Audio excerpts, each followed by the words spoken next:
those moments where if I had hit him in the face, I think my career in Hollywood would have been finished, and also the Vampire Diaries fans would have hunted me down. You know, it would have been a very mixed reaction because a lot of people love him. He's got beautiful eyes. I will agree with that. So yeah, that was an awkward moment, but it did. You know, we have heaps of moments like that. You know, where just things go wrong on set, and sometimes the camera catches it, and sometimes it doesn't. You know, the blooper reels are always quite funny when you get the DVD set. But you know, I think the great thing about the show Vampire Diaries is everybody's quite young, so we have a lot of fun. When there's scenes where there's all of us together, it's very hard to shoot because we're just giggling and laughing and having so much fun that we don't really get a lot of work done, so they have to separate us often. Definitely seems like a budget monthly production. Yeah, it's great. So you're a dancer? Yeah, cool. That's amazing. Wow. That's so cool. Who have you worked with? Beyonce, Rihanna. Wow. I tried to get an autograph or a photo of Kobe Bryant today, but that didn't happen. It's funny, when I first started working on Vampire Diaries, if anyone had asked me who were the most vocal fans in the world from Twitter, I would say the Brazilians. Everything's in capitals when they tweet you, so it's like they're shouting all the time. Nades! Nades! We love you! Shout out to Brazil! And I'm like, shout out to Brazil, I love you! And then 3 minutes later, someone would be like, shout out to Brazil! Shout out to Brazil! Like, I just tweeted that, but alright, shout out to Brazil! And they would just, they love it. And it's a beautiful thing because you can see that they're passionate. They love their country, and that's it. You know, I tweet a lot about my idea of breathing love into the world, and I really feel like the Brazilians are just about my friends could get at the time was to the Brazilian female volleyball team. Now at first we're like, oh, this kind of sucks, we're going to go watch female volleyball. But when we saw the Brazilian female volleyball team, we became the most passionate, dedicated supporters you will ever see. And we went to every single game, and there were Brazilians there, and they're like, are you guys Brazilian? Because you're shouting louder than us. And we're like, no, but your women are beautiful, and we're going to support them all the way to the goal. So yeah, I don't know, I love Brazil. I think it's got such an amazing presence and culture, and you know, it makes, I often think if let's say hypothetically Brazil wins the World Cup next year, hypothetically, I feel like America would be like the neighbor calling saying, can you please turn down the music? It's very, very loud, we're trying to sleep. So I think that's sort of what Brazil is about to me, just being loud and proud and being, you know, beautiful in that. Thank you. And also, right now it's such a weird. I think that has a lot to do with luck and timing. I think that Vampire Diaries is a show that just picked the right moment to be released, and an audience was looking for something to follow, and a generation has been sort of committed to that, and we've just been lucky, I think. And you know, some shows, you know, they get the right timing and they're successful, and other shows don't. It doesn't really mean that the actors aren't good or the show wasn't good. It's just, I think it's a lot to do with what people want at the time, and I think, you know, obviously the success of Twilight definitely helped Vampire Diaries. I think Vampire Diaries has definitely become its own beast, and the fans have really responded to that, but it's just good timing. Personally, that's what I think, yeah. No, thank you. Awesome. Just don't forget who you're sitting next to. Right.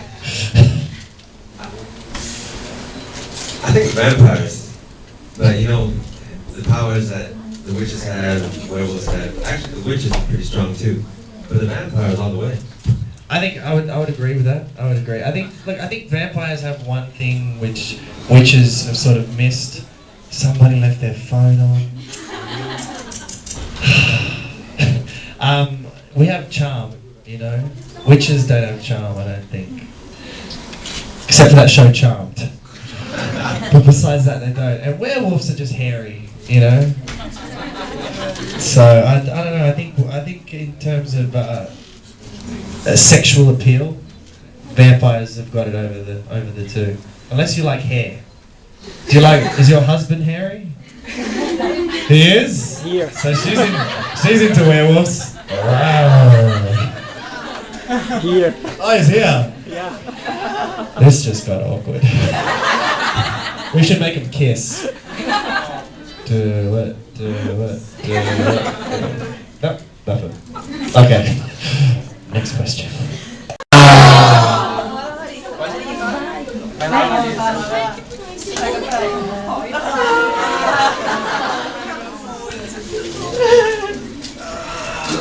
What is this?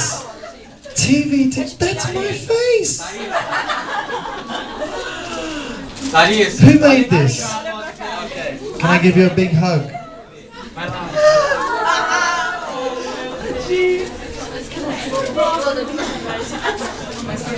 Thank you. Do you want to give me a big hug?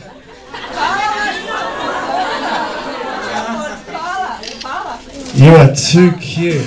Why would you do that to me? Does everyone not know I want children so bad and then you put one right in front of me? Like, oh. She's like, I'm never talking to my parents again for making me do this.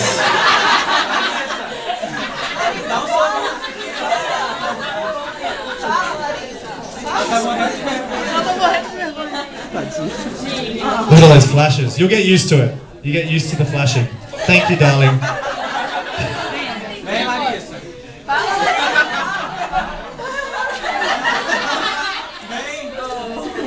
Oh. All right, thank you, sweetie. A big round of applause for this brave young lady. Aww. Larissa. Yeah, I think, Vampire Diaries was just a great experience, and it was such an amazing opportunity to be able to be introduced into a show that was so popular. I think I know the thing I'll miss the most if I don't work on Vampire Diaries or originals again is the fans. You don't come across fans that are that passionate and that willing to give so much of themselves all the time. And it really is a beautiful thing, and it's a thing that we all are really, really aware of on the show, and we're so grateful for, just how much they give us. And as cliche as this sounds, if it wasn't for them, the show wouldn't be popular and it wouldn't exist. And as actors, you have to constantly remind yourself how important the fans are and how much you have to constantly give back to them. So I learned that. In terms of working on, this is my first US job. I think it's a really good stepping stone to something bigger and better. I would love to start sort of falling into films. I'm all about telling stories, so it would be great to start telling some great stories.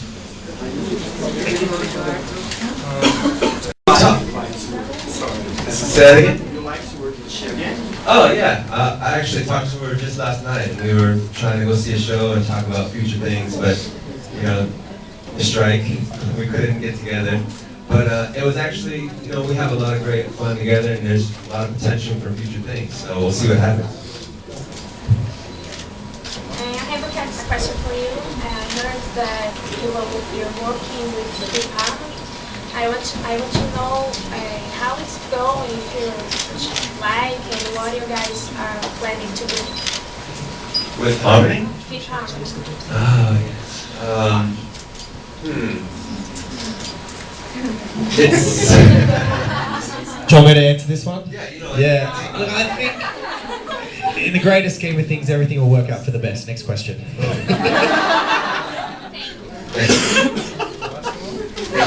I have no idea what we're talking about. Are you gonna make that happen? We've got 2 days. Okay. Done. You were also a TV host, right? I was, yeah. Do you miss this time? No, I don't. I actually started hosting because in Australia there's not a lot of acting jobs, and maybe a lot of people don't know this, but my mum was a refugee to Australia, so we grew up extremely poor, and sometimes you don't have a choice, you just have to do a job to make money, and acting was always my passion, so I sort of fell into presenting for a little while just to make some money, and I did this late night TV show, which was the biggest mistake of my life.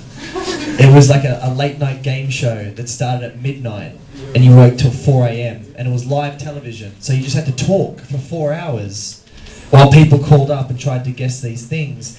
And I thought to myself when I took on the job that no one would see it because everybody sleeps. And from midnight to 4 a.m. no one will recognize me, so it's not going to matter.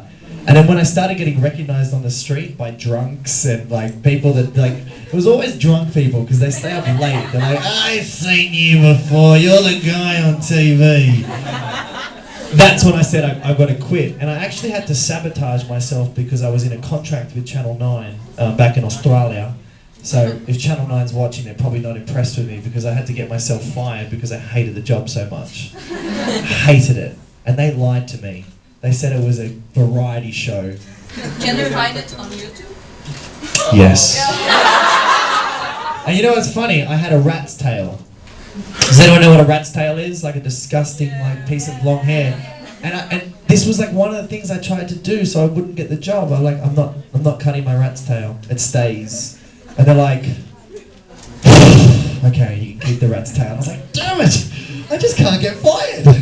So it was horrible. It was a horrible time in my life. But anyway, you learn and you appreciate things when you have to walk through darkness. That's for sure. Okay. We share their regrets right now. That's what they do. Yeah, and now Channel 9's probably putting together a lawsuit against me. Perfect. Well, you can't get me in Brazil, Channel 9. I'm like Julian Assange. Sorry, yes.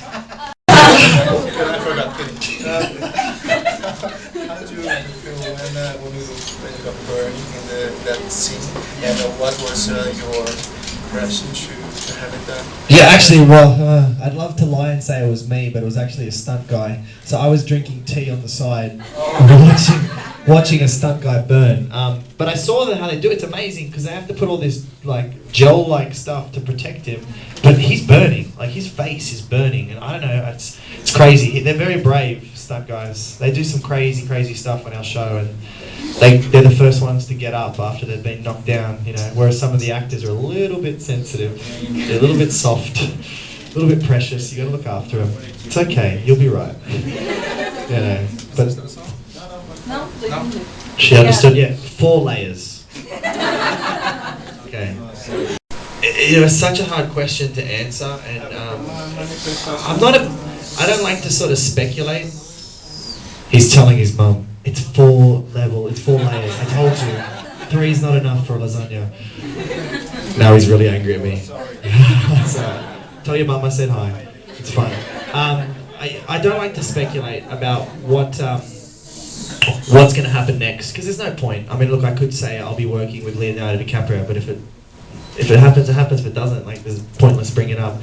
So the one thing I will say is, like, it's in God's hands, and that's what I trust in. My journey is up to Him, and I'm confident that wherever He leads me is where I'm supposed to be. And you know, often people, you know, my agents desperately want me back in LA at the moment to be auditioning, and I have to kind of constantly remind them, look, I'm exactly where I'm supposed to be right now, nowhere else, and that's life, and that's how I sort of live my life. So yeah, I don't know. You tell me. I tell you? Yeah, tell me where I'm going to be, because you know just as much as I do. Thanks. Thank you. To be a part of this, and I always want to give back as much as I can, and I've really enjoyed the short time I've been in Brazil so far, and I can't wait for this weekend to sort of kick off and give back to the people that truly deserve it. It'll be amazing. So thank you so much for your time, guys. I appreciate it, and God bless. Thank you. Make sure you guys get excited for this weekend. Well done, it's going to be crazy. We're excited for all the fans, the Brazilian fans to be there. So. Well done. Representing.